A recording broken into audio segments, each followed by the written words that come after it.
Today I will be making my rendition of rock buns.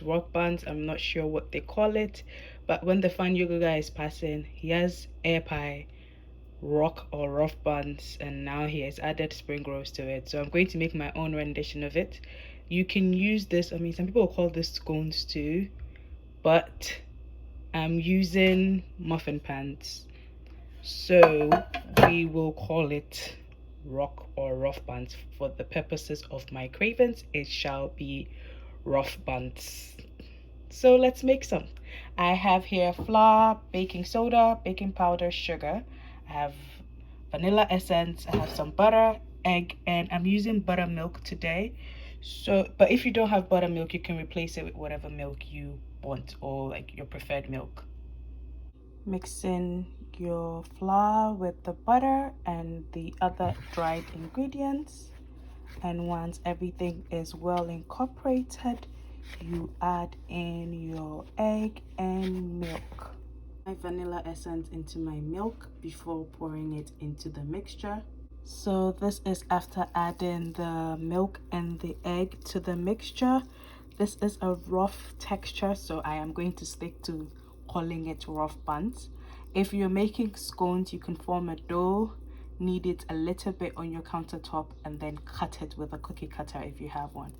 But for those of us who are making rough buns, we're just going to mix it a little more and then use our hand and scoop into the muffin pans. Video, but this is how I make my rough buns. I use my hand to scoop it out and into a muffin pan. If you don't want to use your hand, you're welcome to use a ice cream scoop to scoop it out and put it in, or you can use a spoon. I find it easier using my hand, and I'm also used to it, and my hands are very clean. So yes, let's finish up here. Our rough buns are ready for the oven. I'm going to let this bake for a while, and once it rises, I would coat it with some egg and milk wash. The reason why I don't want to do it now is I don't want it to seep into my mixture. So once it bakes, it's easier for it to coat and come up with a nice color. Now I would coat it with my milk and egg mixture so that once this is ready, it would have a nice brown color on top. As you can see, even though it's not ready yet, it's browning on top. So I want a golden brown color. That's why I'm adding an egg and milk wash. This is going to go back into the oven and cook. As you can see, the roughness on the top, I think, is why they call it rough buns.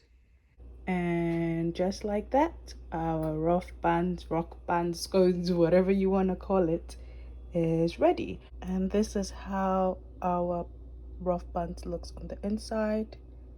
Very soft,